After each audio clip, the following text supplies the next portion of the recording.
Olá, pessoal. Vamos começar então nossa disciplina de Direitos Humanos, né, no JUSENAM 361. Para quem não me conhece ainda, meu nome é Felipe Freitas, eu sou juiz federal aqui no TRF da Sexta Região. Trabalho no Juiz Federal com Direito Previdenciário e Direitos Humanos, na academia, nos JUSENAM, nos outros cursos. E aqui, né, como não tem direito previdenciário no ENAM, né, não como disciplina apartada, tem uns tópicos dentro de constitucional, eu vou trabalhar com vocês com direitos humanos, né? E a primeira coisa que eu queria salientar antes de entrar na matéria é desmistificar e esclarecer algumas coisas que para vocês que estão estudando para magistratura. Quem estuda só para magistratura, estando chegando agora ou que já vem há alguns anos, sabe que direitos humanos é uma grande novidade na magistratura, né? Antes ele estava inserido alguns tópicos lá em internacional público e privado, competia lugar nas questões. Agora ele é um tópico apartado lá no anexo 4 da resolução 75. E no JUSENAM ele veio como uma disciplina apartada, né? No início era para ser 12 questões, depois diminuíram para 6 junto com humanística, mas se vocês olharem o conteúdo de humanística, vocês vão ver que lá em humanística tem tópicos de direitos humanos. Então acaba que direitos humanos, né, tem 6 questões puras ali, pode aparecer em humanística e, né, a promessa inicial no primeiro ENAM é que fosse uma disciplina que seria interdisciplinar, né? Apareceria em constitucional, apareceria em processo penal. A gente ainda não viu isso, né? Mas com a evolução e o aperfeiçoamento do ENAM, pode ser que a gente, né, venha a constatar esse tipo de questões. E aí, pessoal, direitos humanos não é mais... Olhem as duas últimas provas do ENAM, quem não fez, né? Eu digo as duas últimas, a primeira e a reaplicação em Manaus. Não é uma disciplina mais que vocês podem aceitar e dizer que, estuda por PDF, estuda por uma sinopse, estuda por resumos. Olha a primeira prova do ENAM, né, repleta de jurisprudência da Corte Interamericana, de opiniões consultivas, né, doutrina, decisões da Corte Interamericana recente, o caso Valência Campos, 2 ou 3 questões baseadas ali em opiniões consultivas, mesmo que não expressas. Então, assim, não é qualquer PDF, não é qualquer resumo de direitos humanos que vai deixar vocês preparados para irem com segurança para a prova, né? Então, quem está começando agora, assista às aulas, leia os PDF das aulas, adote um livro que vocês gostem, específico de direitos humanos, tá? Vão lendo aos poucos, vão se aperfeiçoando na matéria, né? Se tornando a matéria mais familiarizada. E outra questão importante, né? Da mesma forma que vocês estudam, por exemplo, direito administrativo, vocês leem a lei do processo administrativo, a lei das licitações, ou estudam processo penal, a legislação extravagante de penal e processo penal, direitos humanos têm a sua legislação, né? Que são os tratados, né? Convenções, cartas, declarações, entre outras questões, né? Que nós vamos ver aqui no JUSENAM. E, por exemplo, as resoluções do CNJ que estão no edital. Então tem que estudar com a legislação de direitos humanos ao lado. Tem que abrir o tratado, tem que abrir o Pacto de São José da Costa Rica, tem que ler a Declaração Universal de Direitos Humanos, extremamente curta, pessoal, né? Tem que ler os principais tratados, entender os conceitos e ir se familiarizando, certo? Para dominar a disciplina é um estudo completo, como se faz para qualquer matéria, tá? Assistam as aulas, leiam os PDFs, imprimam os PDFs, botem no computador, no tablet de vocês, abram a legislação conforme a gente for vendo os tratados, for vendo os tópicos, conforme eu for citando aqui alguma legislação, leiam lá, grifem, que aos poucos vocês vão, né, se familiarizar com a matéria e vão entender bem o conteúdo e vai deixar de ser um direito humano fluido, porque é uma matéria fluida, né? Sistema global, sistema interamericano, a gente tem ali muita jurisprudência da corte, jurisprudência de comitês, então é uma matéria fluida, é uma matéria que tem vários locais pra gente atacar, tá? Mas não é difícil de entender, tá?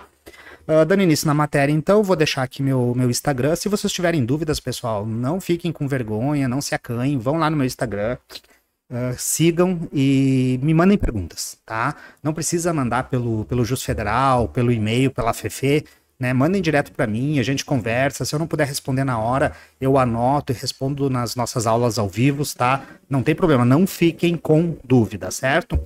Para começar, pessoal, vamos iniciar alguns tópicos de teoria geral, certo?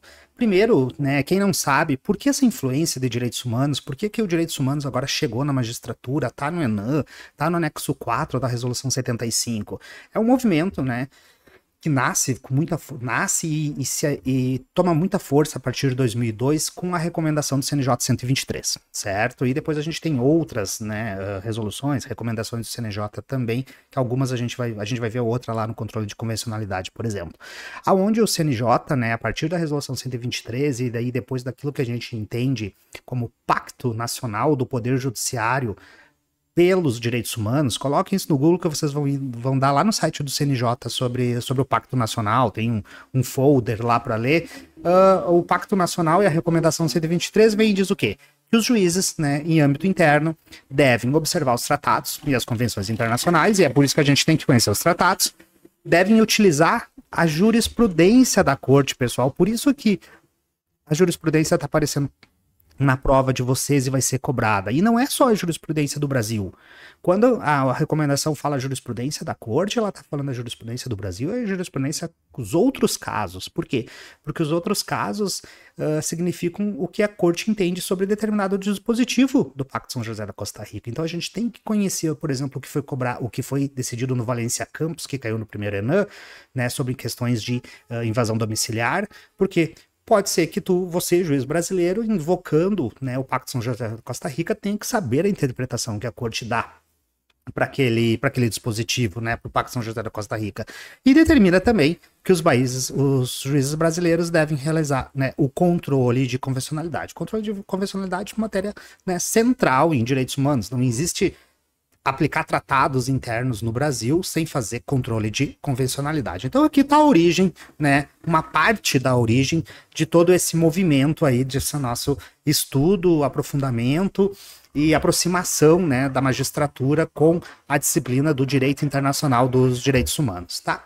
Questão de conceituação, pessoal, só para a gente inserir a matéria. Quando vocês pegam os livros de direitos humanos, a primeira noção que livros bons trazem é lembrar essa questão aqui do direito a ter direitos, da Hannah Arendt, tá? Seria um primeiro momento, uma primeira aproximação, né, do que quais são os direitos humanos, né? O que são direitos humanos, né? É o direito a ter direitos, né? É o primeiro direito humano. Desse direito a ter direitos, a Hannah Arendt faz decorrer, né, os direitos essenciais, que nós temos direito, ela faz decorrer também o direito que nós todos temos de participar de uma comunidade jurídica e o direito que nós temos ao acesso a uma ordem jurídica, certo? Então, daqui decorre, né, a aproximação das pessoas, né? A Hannah Arendt, ali na Segunda Guerra Mundial, ela viu, né, as atrocidades e a partir dali, né, ela definiu alguns conceitos, né, algumas doutrinas, uma delas, né, o conceito de direito a ter direitos, que significa, né, o mínimo, né, de nós termos direitos essenciais, de participarmos de uma comunidade, sermos respeitados dentro dessa comunidade e, né, não basta só isso, nós temos que ter acesso a uma ordem jurídica. Se nós não tivermos acesso a essa ordem jurídica, não adianta ter direitos essenciais. Eu trago aqui, né, um conceito do André, só para falar, né, que são direitos essenciais, né, ao ser humano. E aqui, né, novamente, vem aqui o conceito da Hannah, né, essenciais, né, indispensáveis. Mas o que eu queria salientar para vocês mesmo é esse conceito aqui, ó, o conceito contemporâneo. Isso aqui vai ter uma implicação em vários momentos da nossa matéria. Vocês vão ver que em vários momentos eu vou voltar nessa divisão aqui. O conceito contemporâneo de direitos humanos, pessoal, ele precisa ser visualizado a partir, no mínimo, de 3 critérios. A universalidade, né, e o direito que nós temos de ter, de gozar, né, que os direitos essenciais sejam direitos civis e políticos, direitos econômicos, sociais, culturais e ambientais, os DESCA, dentro de uma noção de interdependência e indivisibilidade, tá? Então, gravem esse conceito, que a gente tem as noções de interdependência e indivisibilidade, depois lá na frente a gente vai estudar o que significa cada um desses conceitos. Essa interdependência e indivisibilidade se dá entre os direitos civis e políticos e os direitos econômicos, sociais, culturais e ambientais, o DESCA. E isso tudo aplicável a quem? A todos, independentemente de qualquer raça, cultura, religião, local que se encontre, que é a ideia de universalidade de direitos humanos. Esse é o conceito contemporâneo e vai ter implicações práticas, por exemplo, na jurisprudência da Corte Interamericana, na formulação dos tratados no mundo, extremamente importantes, tá? Nós vamos voltar em cada tópico e eu vou lembrar para vocês. Lembram do conceito contemporâneo? Então, a partir desse conceito contemporâneo, vocês resolvem muitos problemas de direitos humanos e de provas, tá? E de provas. Vamos lá. Pessoal, isso aqui tem que saber, né? Vocês sabem lá de direito constitucional, mas vamos reafirmar aqui. Cai em prova, né? Matéria de concurso, o examinador cobra, a FGV cobra, recentemente a FGV cobrou, que é a distinção entre direitos humanos e direitos fundamentais, né? A ideia é que direitos fundamentais são aqueles previstos nas constituições, direitos humanos são aqueles previstos em tratados internacionais. Outra distinção, né, da época que só foi feita essa distinção é que os direitos fundamentais, por estarem previstos nas constituições, possuem, né, exigibilidade. E que os direitos humanos, por estarem previstos em tratados internacionais, eles não ostentariam essa característica de inexigibilidade, tá? Então aqui a noção bem tradicional dessa distinção. Só que existe uma crítica hoje, tá? Nunca vi essa crítica cair em provas objetivas, tá? Mas vamos olhar porque pode ser importante. E pode ser importante mais para frente no futuro de vocês, né? Provas escritas, enfim, subjetivas. Qual é, né? Parte da doutrina diz que não faz muito sentido fazer essa distinção, né? Primeiro, por quê? Olha só, nós temos lá no artigo 5º, parágrafo 3º da Constituição Federal, a cláusula que permite que o nosso legislador, né, incorpore tratados de direitos humanos com status de emenda constitucional, né?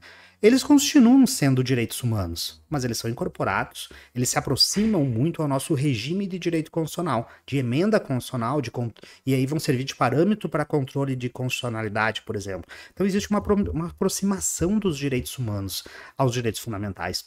Nós temos a própria recomendação 123, que determina, né, a gente viu agora há pouco, que os juízes apliquem os tratados de direitos humanos internamente, que os juízes façam controle de convencionalidade. Então, novamente, nós temos, né, uma aproximação e uma confusão entre os conceitos de direitos humanos e direitos fundamentais.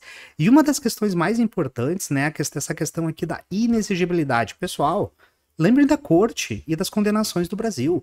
Direitos humanos são exigíveis, tanto no âmbito internacional, né, na Corte Interamericana, como no âmbito nacional, à luz do parágrafo 2º e do parágrafo 3º e da recomendação 123. A recomendação 123 está dizendo, juízes apliquem tratados internacionais.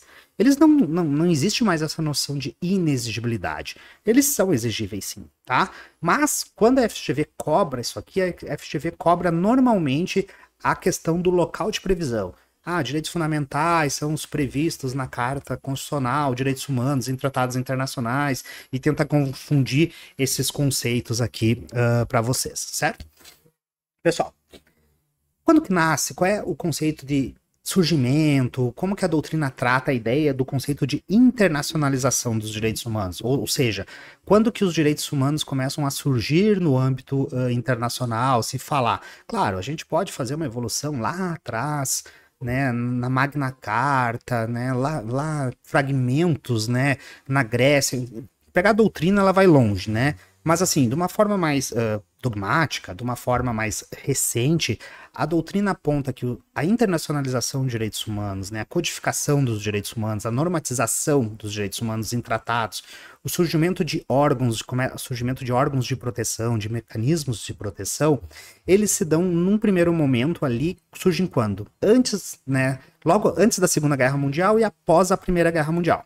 Após a Primeira Guerra Mundial, né, o mundo, os países vendo que precisavam normatizar questões relacionadas, né, à proteção das pessoas e a relações dos estados, a gente tem aqui três noções, né?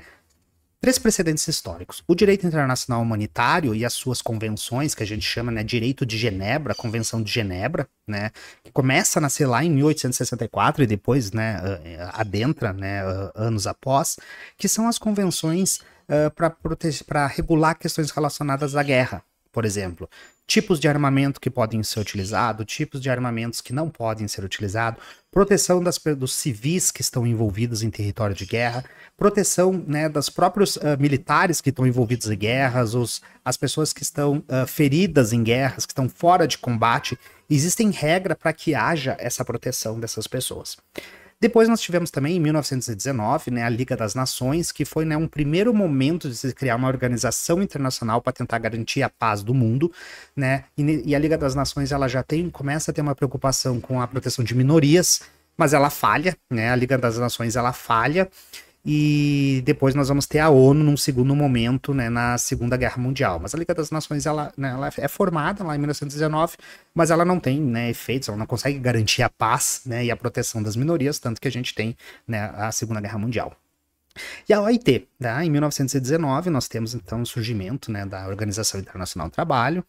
E a Organização Internacional do Trabalho, ela começa a normatizar algumas questões relacionadas aos direitos humanos, especialmente direitos sociais, direito ao trabalho, direito previdenciário, e adentra também alguns outros direitos, como, por exemplo, tutela de pessoas indígenas.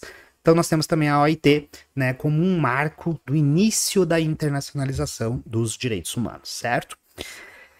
E eu queria trazer aqui, então, né, tudo bem, esses são marcos, como que surgem esses direitos humanos, né? Da onde que eles vêm, né? São inerentes à pessoa, são direitos naturais, né? Ou dependem da positivação? Quando que eles, né, da onde que a gente tira eles? Pessoal, sem entrar nessa discussão, são direitos naturais, inerentes, que só basta o Estado reconhecer, ou, precisa de positivação, a doutrina de um modo praticamente unânime ou unânime, entende o seguinte: direitos humanos são uma criação humana, fruto de processos históricos não lineares. Esses processos históricos são processos emancipatórios, guerras, revoluções e lutas. Explicando, o direito das mulheres, ele só foi reconhecido, por exemplo, no âmbito internacional, a partir das lutas feministas, das lutas das mulheres. Não era algo inerente a elas porque nasceram mulheres. Não é, pessoal, né? E não foi só porque o Estado quis positivar, os Estados quiseram positivar, né? Decorrem das lutas, né? Direitos religiosos vêm da onde? Vêm das revoluções religiosas que nós tivemos no mundo. E se nós pegar em vários segmentos, né?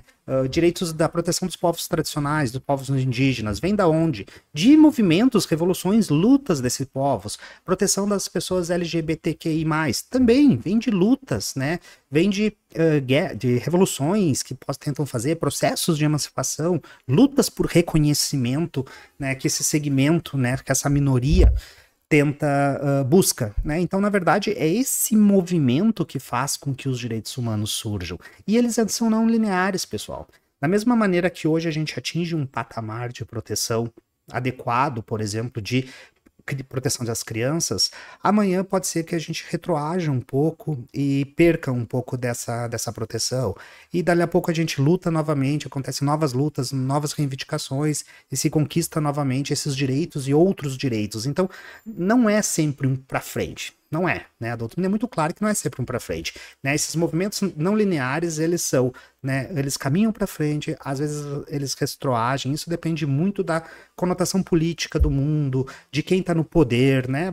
Pensem no Brasil, pensem em quem está governando, às vezes é a extrema-direita, às vezes é a esquerda, muda, né, o que quer proteger, a forma como quer proteger. Então, volta e meia a gente tem a proteção de um direito, entra um novo poder, restringe um direito, aí entra outro e aumenta outro, né, que está mais relacionado com aquela ideologia, aí troca o poder e nós temos, né, uma alternância aí do índice, do local de proteção dos direitos humanos, certo? E aí, pessoal, esses aqui são os 3 marcos. Eu já disse para vocês, né? Nasceu ali, a Liga das Nações falhou e nós tivemos a Segunda Guerra Mundial. E aí essa é uma conotação, né? Um conhecimento que todos vocês têm, que direitos humanos, como a gente conhece hoje, os tratados internacionais, os órgãos de proteção, a ONU, o sistema global, o sistema interamericano, eles surgem quando, né? Após a Segunda Guerra Mundial, né? Após 1945. É aqui, né, depois do que se viu especialmente na Alemanha, né, no Holocausto, no nazismo, que, né, a sociedade internacional ela chega e diz, não, nós precisamos cuidar disso, nós precisamos normatizar, e isso não é mais assunto de soberania interna. Né? Então aqui surge, né, vai surgir a ONU, a gente vai ver quando estudar o sistema global, vai surgir o sistema interamericano, vai começar a surgir tratados, e a principal noção que vocês têm que saber é, o sistema internacional de direitos humanos, ele só funciona, né, ele só começa a agir porque cai, né, se relativiza aquela ideia da soberania estatal absoluta. né? Durante a Segunda Guerra, tinha essa noção de soberania estatal absoluta, num primeiro momento. Ninguém se intrometia do que acontecia dentro da Alemanha, porque entendia que era matéria de soberania interna, e outro Estado não tinha o direito de intervir. Só quando, né, chegou ao ápice, né, da desmoralização do ser humano é que, né, houve então o fim da Segunda Guerra e essa noção de fim da soberania estatal absoluta. Aonde, né, a gente tem dois movimentos, né? A primeira, a noção de que a soberania ela não é absoluta. Existem determinados direitos que não estão, né, sobre proteção apenas do Estado, certo? E a segunda é que as pessoas passam a ser vistos como sujeitos de direito. E sendo sujeitos de direito, eles devem ter um local no âmbito internacional para buscar essa tutela. E aí que vai começar a surgir, então, os tribunais internacionais, né? Os tribunais internacionais para julgar estados, né? Num primeiro momento ali a gente tem os tribunais penais para julgar pessoas, né? Presidentes, generais, enfim, a gente sabe, independentemente do local da hierarquia dentro do Estado, e depois a gente tem os tribunais de direitos humanos para fazer a proteção das pessoas em relação ao Estado que tenha violado os direitos humanos, certo? Pontos dos direitos humanos, tá, pessoal? Então, assim, retomando aquela noção lá dos processos históricos, pontos materiais, quais são? Né? São os processos históricos, as lutas, né? É a partir dessas lutas na sociedade, né, que a gente vai encontrar aquilo que a gente entende por fontes materiais, tá? Então, fontes materiais são os processos históricos de lutas que vão desencadear a produção normativa, né? A criação de normas, tanto no âmbito internacional como no âmbito nacional. Aqui a gente está falando, né, do direito internacional. E a partir, né, através do que, né, esses processos históricos, né, são normatizados. Em matéria de direito internacional e direitos humanos, num primeiro momento, numa primeira aproximação, a gente vai dizer o seguinte: as fontes formais, né, a forma, a maneira que essas normas são exteriorizadas, são as mesmas do direito internacional público, que são aquelas fontes que estão previstas no artigo 38.1 do Estatuto da Corte Internacional de Justiça, né, da CIJ, que são as convenções ou tratados, os costumes internacionais, os princípios gerais de direito, decisões judiciais e a doutrina. Esses dois últimos, né, decisões e doutrina, o Estatuto da CIJ dá como fontes auxiliares, né, meios auxiliares. Sempre lembrando, pessoal, que no âmbito internacional, tratados de direitos humanos, convenções e costumes não possuem hierarquia. No âmbito do direito internacional, um costume pode ser, inclusive, mais importante que uma convenção em determinados momentos, pode revogar um tratado, ou ambos podem ser aplicados para e passo ali. Eles têm a mesma hierarquia e existe uma espécie especial de costume, né, que são os jus cogens, que estão, inclusive, acima dos tratados. Tratados não revogam costumes jus cogens, né? Então, essas são as fontes principais que estão lá no 38.1, leiam o artigo. Outras fontes, né? O direito internacional público há um bom tempo vem, né, se demonstrando que aquelas fontes já não são as únicas do direito internacional. Nós temos os atos jurídicos unilaterais de organizações internacionais, nós temos resoluções das organizações internacionais, nós vamos estudar algumas, e nós temos também as chamadas normas soft law, né, que não são tratados, né, são documentos que os estados reunidos se manifestam, né, colocam no papel, né, certos compromissos que eles assumem no direito internacional, né, não tem força vinculante de um modo geral, numa primeira conceituação, mas que assumem, né, uma importância no direito hoje e, na verdade, assume uma grande importância, nós vamos ver depois, certo? Então, essas aqui são outras fontes que também, né, vão, né, manifestar normas de direito internacional e direitos humanos. Não se preocupe que a gente vai estudar aqui as normas soft law de uma forma bem aprofundada, tá? Então, vamos lá. Primeiro, né, normas de jus cogens, né? Vocês têm que saber o que são normas de jus cogens. A conceituação está lá no artigo 54 e 64 da Convenção de Viena sobre Direitos Tratados. Normas de jus cogens são normas imperativas, né? Normalmente são costumes, mas isso, né, normalmente é uma espécie de costume. A doutrina vai dizer uma espécie especial de costumes são as normas de jus cogens, tá? Mas às vezes essas normas de jus cogens estão previstas em tratados de direitos humanos, foram normatizadas, né? São normas imperativas do direito internacional, aceitas e reconhecidas pela comunidade internacional dos estados como um todo, como norma das quais nenhuma derrogação é permitida. Lembre que eu falei para vocês, normas de jus cogens, um tratado não revoga, certo? E que só podem ser modificadas por uma norma ulterior de direito internacional geral da mesma natureza. Ou seja, normas de jus cogens só são revogadas por outra norma de jus cogens. Tem que surgir uma nova norma de jus cogens para que revogue outra. Não adianta simplesmente os estados se reunirem e fazerem um tratado, né, que conflite com uma norma de jus cogens aceita no mundo, um costume jus cogens. Não adianta, simplesmente isso não adianta. É necessário que a comunidade internacional reconheça, né, esse novo jus cogens, uma nova jus cogens. E uma das características mais importantes da norma de jus cogens é que ela não admite a figura do estado objetor persistente, que é o quê? Se vocês pegarem o costume normal, qual é o conceito, né? O costume normal, ele precisa, né, de uma norma, né, aceita por todos, de uma forma, né, reiterada. E a questão do estado objetor persistente é aquele estado que ele não reconhece aquela norma como um costume. Né? Ele diz, não, eu não aceito. Então, ele não está dentro daquele elemento subjetivo do costume. Aqui nas normas de jus cogens, não adianta o estado dizer que não aceita. Por exemplo, nós vamos ver que hoje, né, a proteção ao meio ambiente pela Corte Interamericana é uma norma de jus cogens internacional.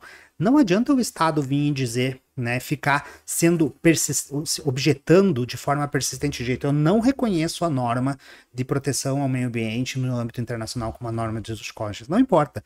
Na medida em que ela passa a ter essa atribuição de norma de jus cogens, ela é. E o Estado não pode objetar ela, ele pode até tentar, mas ele está vinculado a ela como uma norma de jus cogens, certo? Manifestações dessa norma de jus cogens: proibição do uso ilegítimo da força, proibição de agressão e da guerra, né, de conquista, autodeterminação dos povos e normas cogentes de direitos humanos. Então, peraí, olha só, manifestações das normas de jus cogens. Se nós pudéssemos classificar assim, de primeiro num primeiro momento, a gente separaria proibição do uso ilegítimo da força, agressão, guerra e conquista, autodeterminação dos povos e normas cogentes de direitos humanos, tá? Aí nós temos que, nessas normas cogentes de direitos humanos, nós temos que pegar o quê? Né? Isso aqui seria um gênero da qual depois nós vamos ter que ver quais são as espécies. Não é qualquer norma de direitos humanos que é uma norma de jus cogens, certo? Algumas normas de direitos humanos assumem esse caráter de jus cogens, que os estados devem respeitar e não podem negar, não admitem a figura do objetor persistente. Então vamos lá. Quais são? Pessoal, isso aqui não é unânime, certo? Se nós for olhar sobre o âmbito da jurisprudência da Corte Internacional de Justiça, tem algumas, eles não aceitam exatamente essa lista, tá? Mas da onde que é essa lista que eu tô dando para vocês e que vocês vão utilizar na prova de vocês, inclusive, né, se utilizou na primeira prova do ENAM. Essa lista aqui eu tirei, pessoal, essa lista aqui é a lista das normas de jus cogens reconhecidas pela Corte Interamericana de Direitos Humanos, tá? Essa lista tá na opinião consultiva 26 de 2020 da Corte Interamericana.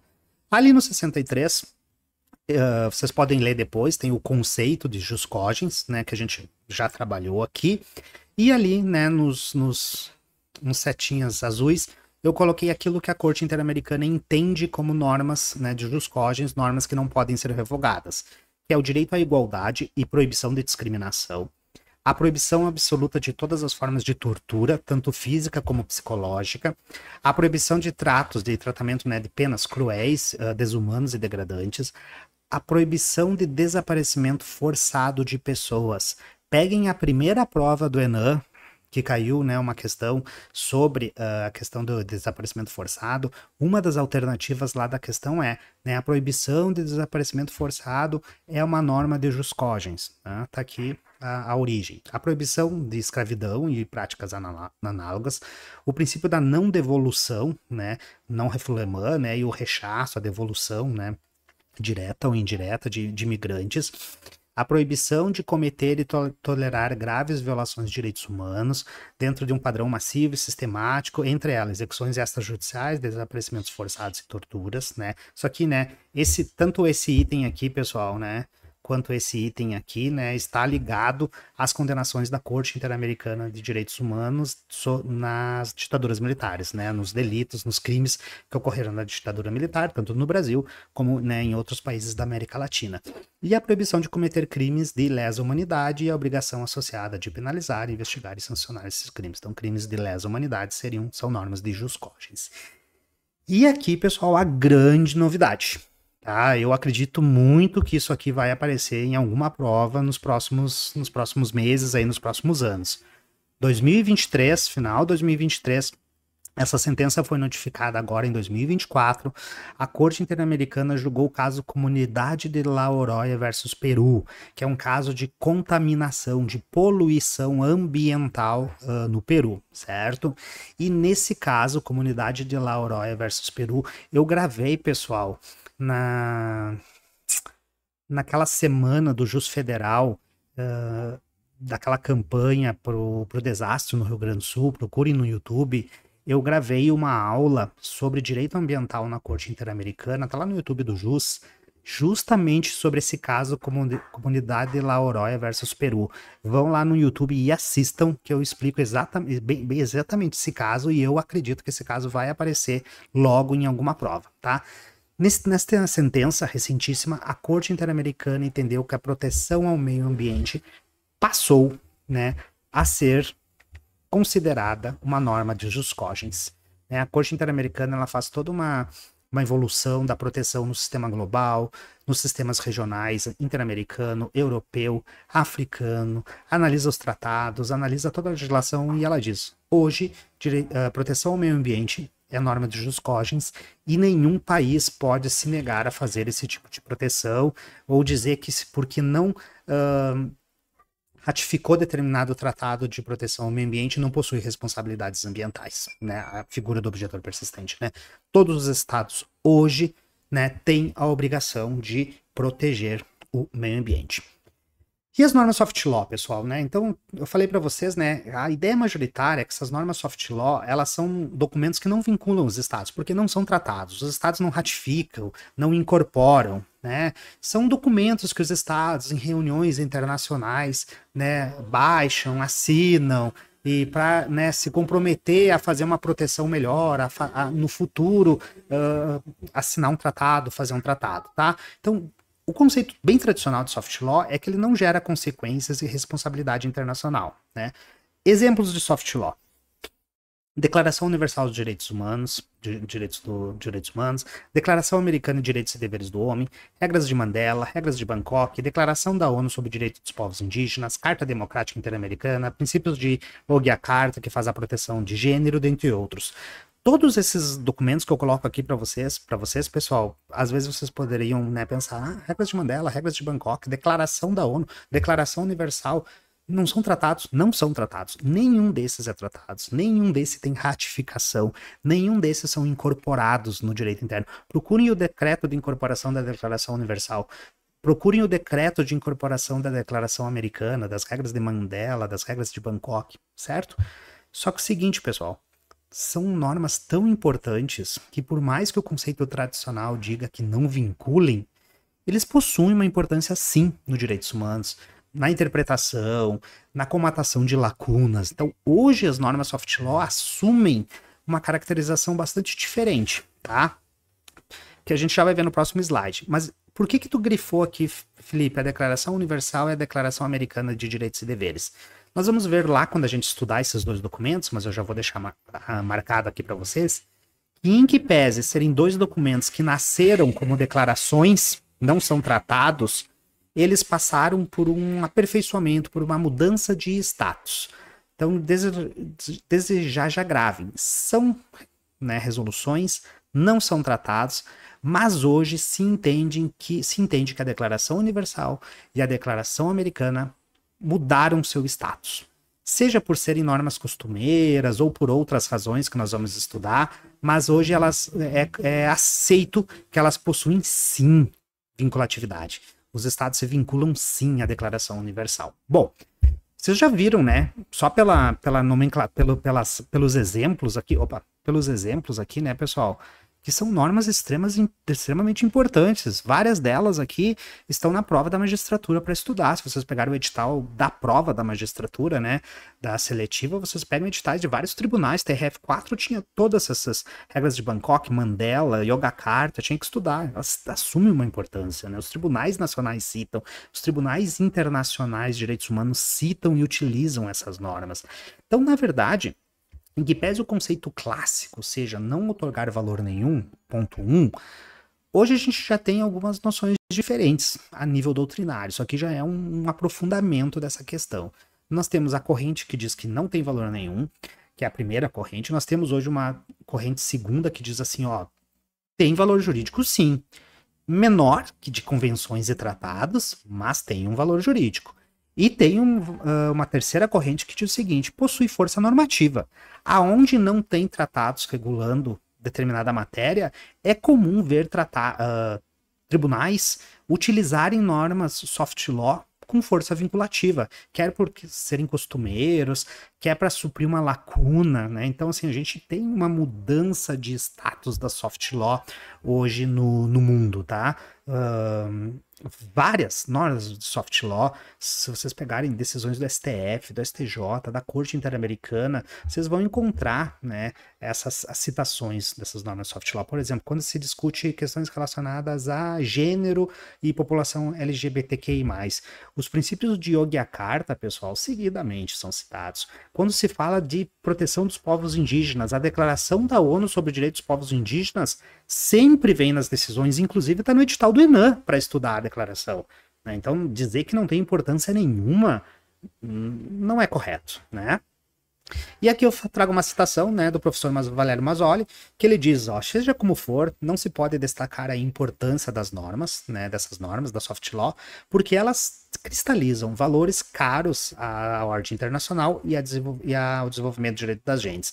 E aqui eu faço uma explicação sobre como a Corte Interamericana utiliza elas hoje. Se a gente for ler as sentenças da Corte, se vocês forem ler aquelas que citam essas normas soft law, vocês vão ver que ela utiliza seguidamente as normas soft law de maneira interpretativa para alcançar o significado de uma norma a ser extraída, por exemplo, das disposições da Convenção Americana, né? Existe uma certa normatização da soft law dentro da Corte Interamericana ao utilizar ou atribuir significado para as regras de direitos humanos previstas em convenções internacionais obrigatórias, né, que possuem suas redações abertas. E a partir dessas redações abertas, eles vão dando um significado, muitas vezes citando normas soft law. Quando a gente for estudar lá a matéria dos povos tradicionais, direitos humanos em empresas, eu vou, né, destacar essa citação de normas soft law que regulam o direito das empresas e dos povos tradicionais pela Corte Interamericana para vocês, tá certo, pessoal?